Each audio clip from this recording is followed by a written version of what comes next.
قصة هرقل وهل أسلم وكيف مات. قصة أحد أعظم محاربي التاريخ. شهدت البشرية على مر التاريخ والأزمان شخصية عظيمة كانت مشهورة جدا بدورها القيادي، سواء كانت هذه الشخصيات ملوك أو محاربين عظماء.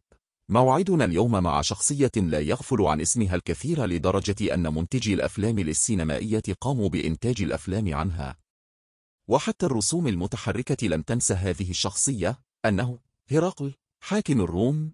أشيع حول هرقل أنه كاد يدخل الإسلام، فهل يا ترى هذا صحيح أم أن هذه مجرد شائعات؟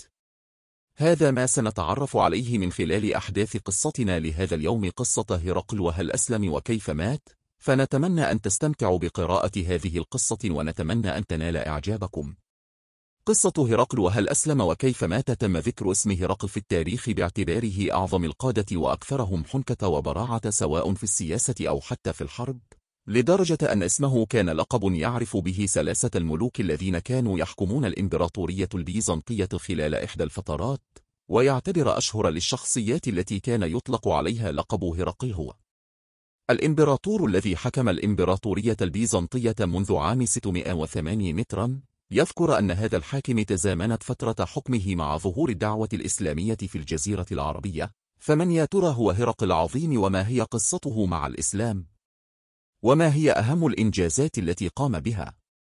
في عام 575 مترا ولد أفلافيوس أغسطس هرقل، والده هو هرقل الأكبر، وهو أول من قام بتأسيس السلالة الهرقلية. كان لهرقل الأكبر نفوذ كبير وسلطان عند حاكم الإمبراطورية البيزنطية موريوس، حيث قام موريوس بتعيين هرقل الأكبر نائبا له على مملكته والتي تقع في شمال إفريقيا. عاش هرقل الابن أغلب حياته مع والده، وذلك قبل أن ينتقل في وقت لاحق إلى قلب الإمبراطورية، وذلك من أجل أن يكون الإمبراطور الجديد، حيث كان يسعى هرقل الابن إلى إعادة الهيبة والمجد، وذلك بعد التعرض للانكسار. مع بدايات القرن السادس الميلادي تمكن هرقل من الوصول إلى السلطة، وفي تلك الفترة كانت المعارك والحروب محتدمة ما بين الدولة البيزنطية وكذلك الدولة الفارسية الساسانية.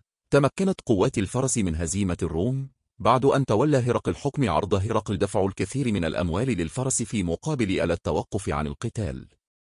لم يكن هرقل جبانا، فخلال تلك الفترة كان هرقل يعمل على إعادة تجهيز جيشه وزيادة عدده. لم يكن اهتمام هرقل فقط بالجيش، بل عمل أيضا على تنظيم موارد الإمبراطورية بهدف إعادة قوتها مرة أخرى.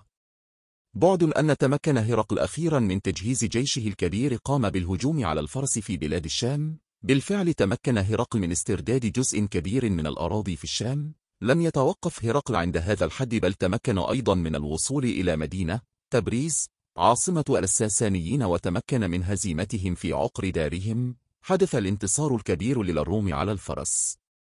في عام 629 مترا كان المسلمين سعيدين جدا بتحقيق هرقل للانتصار، وذلك لأن الروم أهل كتاب، أما الفرس فهم مجوس كفار.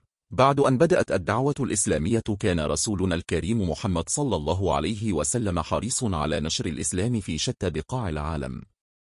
قام الرسول عليه الصلاة والسلام بإرسال الرسائل إلى كسرى وهرقل، وذلك ليعرض عليهم الدخول إلى الإسلام. عندما وصلت رسالة الرسول عليه السلام إلى هرقل كان في بلاد المقدس، أخبره الرسول عليه السلام بأنه إذا أسلم فسوف يعطيه له أجره مرتين. حينها طلب هرقل من أبو سفيان بن حرب أن يحدثه عن رسول الله عليه أفضل الصلاة والسلام، وما هي رسالته إلى البشر. كان هرقل حاكم الروم يستمع بحرص لأخبار النبي محمد عليه الصلاة والسلام، وكيف بدأ دعوته في المدينة المنورة. حدث اللقاء ما بين أبو سفيان وهرقل بعد صلح الحديبية الذي حدث ما بين المسلمين والمشركين. كانت هناك مجموعة من الأسئلة التي تدور في عقل هرقل والتي وجهها إلى أبو سفيان، منها قوة النبي عليه السلام بالإضافة إلى عدد الأشخاص الذين اتبعوه، وهل ارتد أحد من اتباعه عليه بعد أن أسلم؟ سأل هرقل أيضا عن مدى صدق الرسول عليه السلام وحتى نسبة. كان هرقل يستمع بكل حرص لأبو سفيان. الغريب في الأمر أن أبو سفيان في تلك الفترة كان على عداء مع الرسول عليه السلام، ولكن إجاباتها كانت صادقة تماما. فقد ذكر أبو سفيان أن للرسول عليه السلام من أفضل الناس نسبا، كما أنه لم يكذب من قبل في حديثه أبدا.